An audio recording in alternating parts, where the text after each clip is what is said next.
सुप्रभात, good morning. आपका बहुत बहुत स्वागत है योगा टाइम में। हम हर मिनट करीब 15 से 16 बार सांस लेते हैं, यानी दिन भर में 21,600 बार सांसें लेते हैं। अब आप ये सोच रहे होंगे कि आज मैं सांसों के बारे में क्यों बात कर रही हूँ, क्योंकि आज का हमारा सेशन ही सांसों पर है, प्राणायाम पर है। कैसे हम अपने सांसों को कंट्रोल में रख सकते हैं, काबू में ला सकते हैं, अपने लंग्स को स्ट्रॉन्ग बना सकते हैं, यही बताएंगे अन्नपूर्णा जी आज। अन्नपूर्णा जी, आपका बहुत बहुत स्वागत है योगा टाइम में। हरिओम साधना जी। अन्नपूर्णा जी, कोरोना काल के बाद एक जो सबसे बड़ी प्रॉब्लम लोगों को देखने को मिली है वो है सांसों की। लोगों के लंग्स खराब हो गए हैं, ऐसे में उनको सांस लेने में दिक्कत आने लगी है। सांस श्वसन की जो क्षमता है लोगों की घटती जा रही है, इसे हम कैसे बढ़ा सकते हैं? हम कह सकते हैं साधना जी, प्राणायाम बहुत बड़ा हथियार है अपने श्वासों की शक्ति बढ़ाने के लिए, प्राण शक्ति बढ़ाने के लिए। क्योंकि जब हम प्राणायाम करते हैं तो उससे हमारे शरीर में जो पंच प्राण विद्यमान है वो नियंत्रित होते हैं, तो इससे हमें श्वसन संबंधी कोई भी समस्या नहीं आती। आपने साधना जी वैसे दर्शकों को बताया ही कि 1 मिनट में आजकल व्यक्ति 15 से 16 बार अपनी श्वासें खर्च करते हैं। रिसर्च के मुताबिक यही कुछ 10 सालों पहले हम 1 मिनट में 9 से 10 बार श्वास लेते थे। यानी कि हम जितना कम श्वास लेंगे हमारी उम्र उतना ही बढ़ती है। आप ध्यान देंगे कि पहले पॉल्यूशन थोड़ा कम हुआ करता था, लेकिन अब इन्वायरमेंट में इतना ज़्यादा पॉल्यूशन हो गया है जिसके कारण हमारा जो पूरा इफेक्ट है श्वासों पे देखने को मिल रहा है। तो साधना जी, ऐसे बहुत सारी श्वसन संबंधी समस्या है वो दूर होती है प्राणायाम से। तो हम आज बहुत सारे ऐसे प्राणायाम बताने जाएंगे जो आपके श्वासों को कंट्रोल करने के लिए, आपके पंच प्राण को नियंत्रित करने के लिए बहुत ही फायदेमंद है। हम सबसे पहले भस्त्रिका प्राणायाम करेंगे साधना जी। इससे हमारे शरीर में ऊर्जा का संचार होता है, थोड़ा शरीर को भी गर्माहट मिलती है। चले तो हम बताएंगे, आप ध्यानपूर्वक सुनेंगे कि भस्त्रिका प्राणायाम कैसे करते हैं। भस्त्रिका प्राणायाम करने के 2 तरीके होते हैं। पहला तरीका होता है कि इस प्रकार से लंबी गहरी श्वास लेते हुए दोनों हाथ ऊपर उठाना है और झटके से श्वास छोड़ते हुए एल्बो को पीछे फेंकना है। ये है पहला तरीका। दूसरा तरीका इस प्रकार से,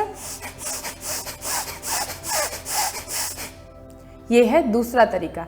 आप ध्यान देंगे, यह प्राणायाम किनको नहीं करना है? जिनको हृदय संबंधी समस्या है, जिनको हाई ब्लड प्रेशर है, जिनको वर्टिगो की प्रॉब्लम है, यानी कि जिनको चक्कर बहुत ज़्यादा आते हैं, ऐसे लोगों को यह प्राणायाम बिल्कुल भी नहीं करना है।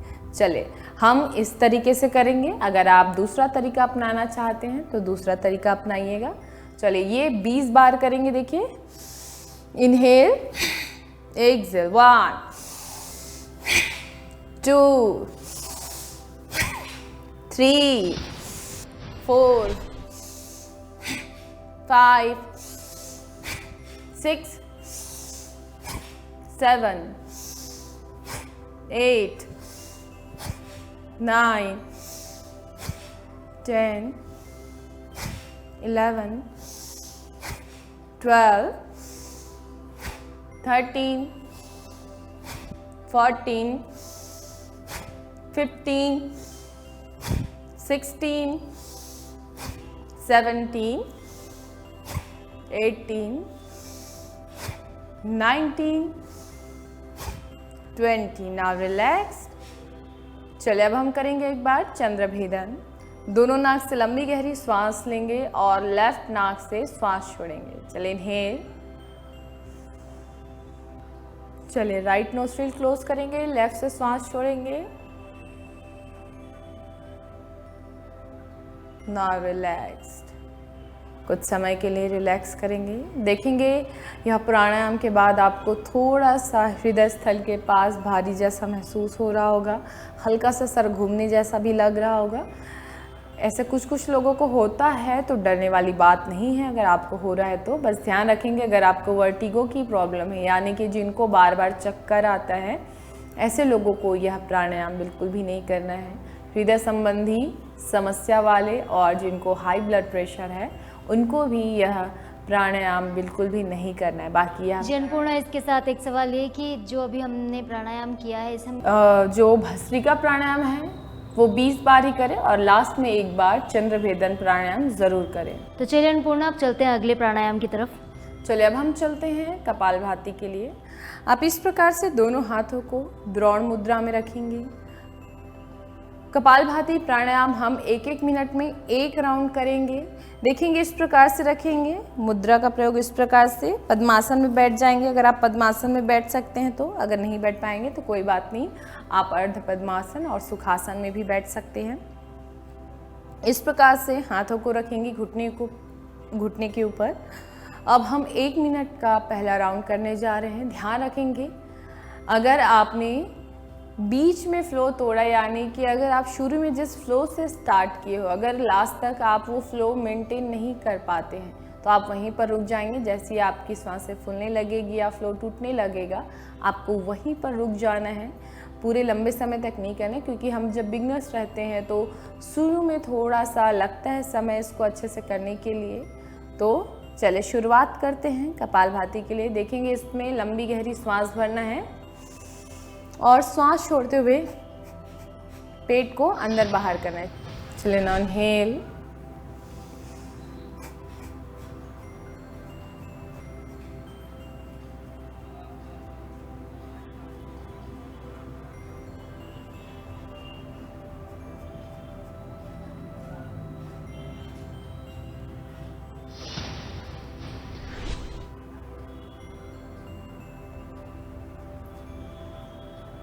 चलिए रिलैक्स्ड। एक बार लंबी गहरी सांस लेंगे और सांस छोड़ेंगे।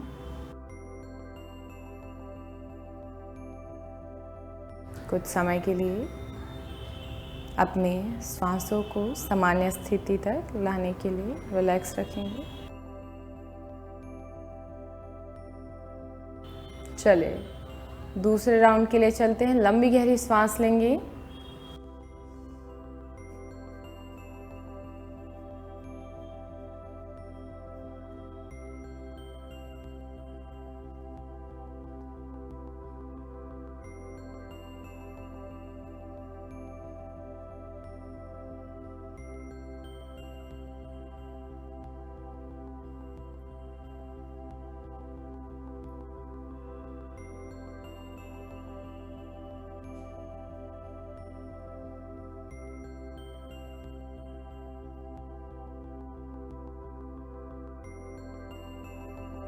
चलिए रिलैक्स। एक बार पुनः लंबी गहरी सांस लेंगे और सांस छोड़ेंगे।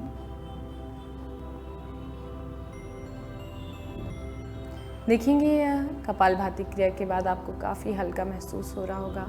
पेट पे भी थोड़ा सा जलन जैसे महसूस हो रहा होगा, स्पाइन पे भी हल्का सा प्रेशर आता है। बस ध्यान रखना है आपको यह प्राणायाम का अभ्यास, क्रिया का अभ्यास लंबे समय तक नहीं करना है। 3 बार 1-1 मिनट के लिए आप करते हैं तो काफ़ी होता है। आप दिन में से 2 बार कर सकते हैं, सुबह और शाम, परंतु ध्यान रखेंगे इसको आप लंबे समय तक कंटिन्यू में नहीं करेंगे। जी अन्नपूर्णा, जब तक हम थोड़ा प्रेशर नहीं देंगे, थोड़ी मेहनत नहीं करेंगे तो अच्छी सेहत कैसे बनाएंगे। तो ज़रूरी है सावधानी भी रखें, साथ ही सेहतमंद भी बने। चलिए साधना जी, तो अब हम चलते हैं अंतः कुंभक और बाह्य कुंभक के लिए। बहुत ही आसान है, लेकिन बस थोड़ा सा आप जब इसको होल्ड करने जाएंगे तो आपको लगेगा कि नहीं ये बहुत कठिन है, परंतु जब धीरे धीरे आपकी सांसों की शक्तियाँ बढ़ने लगती है तब आपको ये भी बहुत आसान लगने लगता है। बस ये है कि आपको नित्य प्रतिदिन प्राणायाम और आसनाओं का अभ्यास करना है। देखेंगे इसका अभ्यास किस प्रकार से करना है। यहाँ पर सिर्फ आपको लंबी गहरी सांस भरना है। अब श्वास को अंदर भर के दोनों नाक को इस प्रकार से दबा लेना है, यानी कि श्वासों को अंदर रोक कर रखना है और नाक को दबा देना है। देखिए इस प्रकार से। अब जैसे ही श्वास फूलने लगेगी, श्वास को बाहर छोड़ना है। फिर बाहर छोड़ने के बाद उसको होल्ड करना है। आंखें बंद कर लेंगे। चले लंबी गहरी सांस लेंगे और श्वासों को अंदर रोक कर रखेंगे।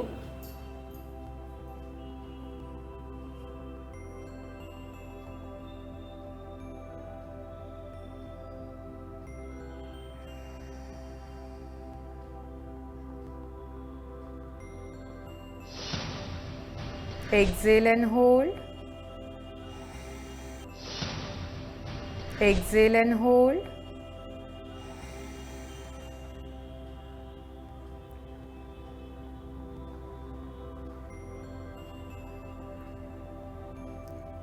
इनहेल, होल्ड,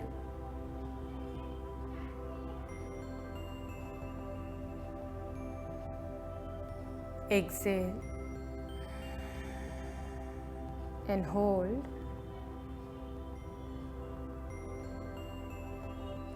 inhale,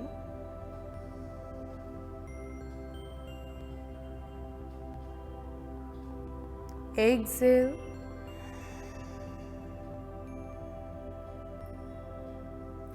चलिए रिलैक्स्ड। एक बार लंबी गहरी सांस लेंगे और सांस छोड़ेंगे।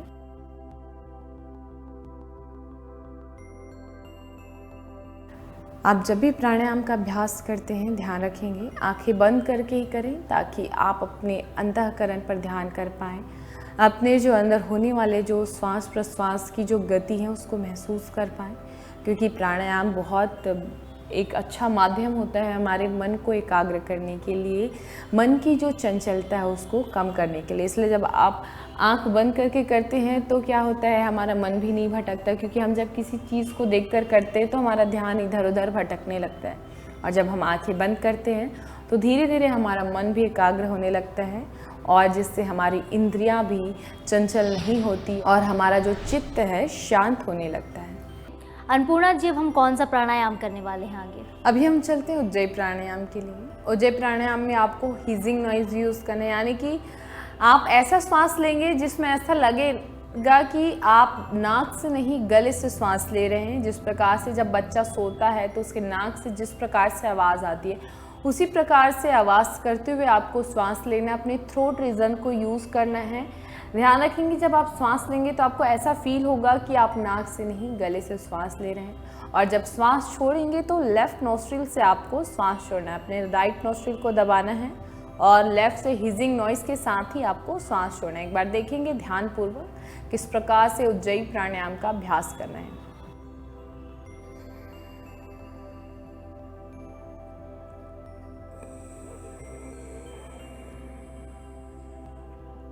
इस प्रकार से हिजिंग नॉइज़ के साथ दोनों नाक से श्वास खींचना है और अपने लेफ्ट नॉस्ट्रिल से श्वास को छोड़ना है। इसी प्रकार से हम 7 बार उज्जयी प्राणायाम का अभ्यास करेंगे। चलिए लंबी गहरी सांस भरेंगे दोनों नाक से। इनहेल,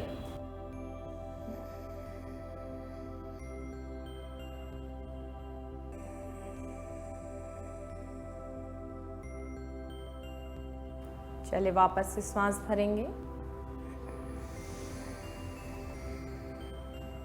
राइट नॉस्ट्रिल दबाएंगे, लेफ्ट से सांस छोड़ेंगे।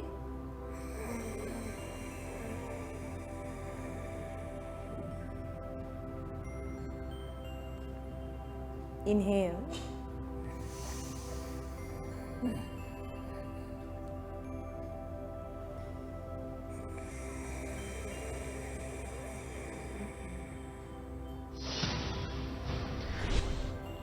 चलिए एक बार लंबी गहरी सांस लेंगे और सांस छोड़ेंगे। देखे होंगे इस प्राणायाम के बाद आपको थोड़ा सा गले में खराश जैसा लगा होगा, गले में ऐसा लगा होगा कि गला आपका छिल गया या भारी जैसा महसूस होगा। तो डरने वाली बात नहीं है। इस प्राणायाम के बाद थोड़ा सा थ्रोट रीजन पर ऐसा खराश जैसा महसूस होता है, परंतु यह आपके टॉन्सिल को स्ट्रॉन्ग करने के लिए, जिनको टॉन्सिल की समस्या होती है उसको ठीक करने के लिए बहुत ही फ़ायदेमंद प्राणायाम है। उसके साथ ही साथ जिनको थायराइड की समस्या है उनके लिए भी बहुत फ़ायदेमंद है। जिनको अस्थमा है या श्वसन संबंधी कोई भी समस्या है उनके लिए भी यह बहुत फ़ायदेमंद है। और करने में भी अन्नपूर्णा जी बहुत आसान है, बहुत इजी है। लोग अगर रोज़ इसे करें तो उन्हें काफ़ी इसका फ़ायदा मिलेगा, बेनिफिट्स तो मिलेंगे ही। इसके साथ ही जैसा हमने शुरू में ही कहा था कि आपके सांस लेने की जो क्षमता है वो भी बढ़ेगी। जी बिल्कुल साधना जी। अब इसी से हम चलते हैं दूसरे प्राणायाम की ओर। अभी हम चलते हैं भ्रामरी प्राणायाम की ओर। भ्रामरी प्राणायाम यह आपके कंसंट्रेशन पावर को बढ़ाने के लिए, जिनको इंसोमिया की प्रॉब्लम है, नींद नहीं आती, उनके लिए बहुत फ़ायदेमंद है।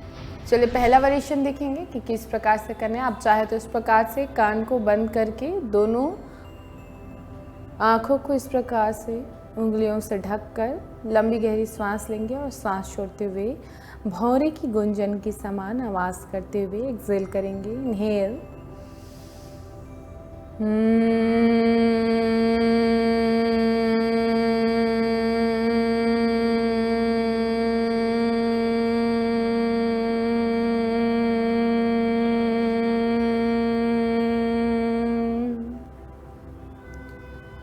चलिए अब हम देखेंगे कि दूसरे तरीके से और आप किस प्रकार से कर सकते हैं। इस प्रकार से ज्ञान मुद्रा में रखेंगे, क्योंकि कभी कभी जिनको हाथ में दर्द ज़्यादा रहता है, शोल्डर रिलेटेड प्रॉब्लम रहती है, वो लंबे समय तक हाथ नहीं उठा पाते, तो आप इस प्रकार से भी कर सकते हैं। दोनों हाथों को ज्ञान मुद्रा में रखेंगे, लंबी गहरी सांस लेंगे।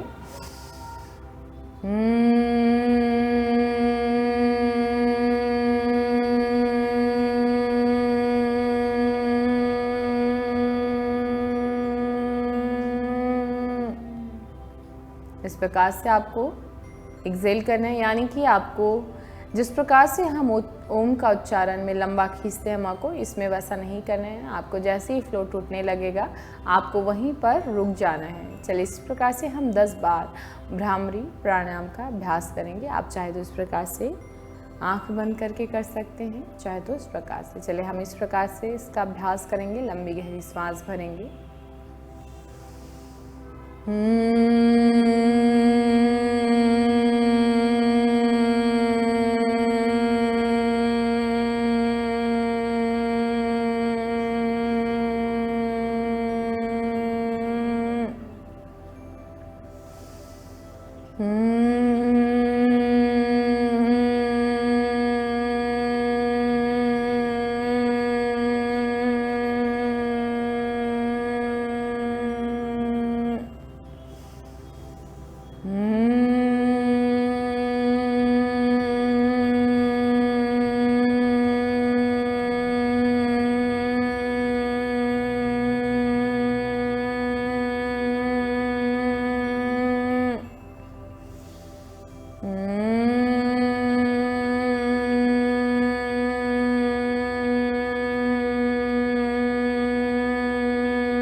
चलिए एक बार लंबी गहरी सांस लेंगे और सांस छोड़ेंगे।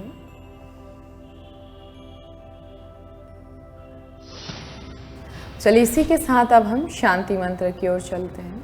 आज हम एक बार ओम का उच्चारण, एक बार तब हम शांति मंत्र की ओर चलते हैं। आज हम एक बार ओम का उच्चारण, एक बार गायत्री महामंत्र, एक बार महामृत्युंजय मंत्र और शांति पाठ करेंगे। मंत्रों का बहुत प्रभाव होता है, यह हमारे मन को एकाग्र करने के लिए रामबाण इलाज होता है। जिनको बहुत ज़्यादा गुस्सा आता है, जिनका मन बहुत चंचल है, बहुत उनके थॉट लेवल आते हैं, या सोने के समय जो अनावश्यक चिंता करते हैं या थॉट लेवल लेकर सोते हैं, तो ऐसे लोगों के लिए प्रेयर रामबाण इलाज होता है। क्योंकि जो मंत्रों की ऊर्जा होती है वो हमारे डायरेक्टली ब्रेन पर इफ़ेक्ट करता है, इसलिए अगर हम रोज़ इसका नियमित रूप से उच्चारण करते तो यह कहीं ना कहीं हमारे जीवन के साथ ही साथ हमारे मन पर और शरीर पर काफ़ी सकारात्मक प्रभाव लाता है। चलिए तो इसी के साथ एक बार लंबी गहरी सांस लेंगे।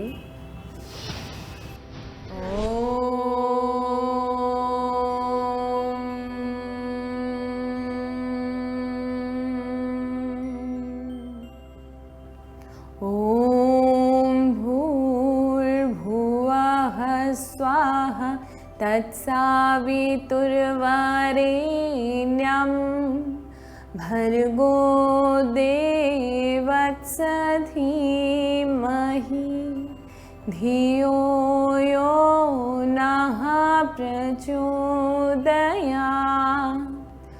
ॐ त्र्यम्बकं यजामहे सुगन्धिं पुष्टिवर्धनम् उर्वारुकमिव बन्धनान् मृत्योर्मोक्षीयमामृतात्।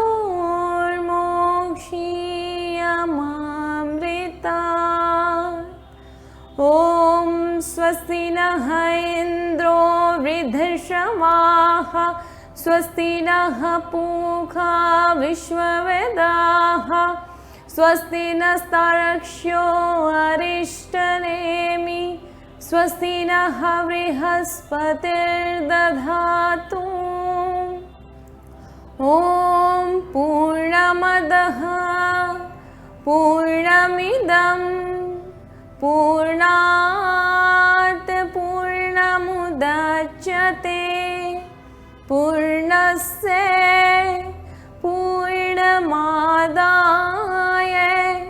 पूर्णमेवावशिष्यते। ॐ शान्ति शान्ति शान्तिः। सर्वारिष्टस्तु शान्तिर्भवतु। एक बार लंबी गहरी सांस लेंगे और श्वास छोड़ेंगे। दोनों हथेलियों को आपस में रब करेंगे। इस उत्पन्न ऊर्जा को अपने आँख, अपने चेहरे और पूरे शरीर पर लगाएंगे।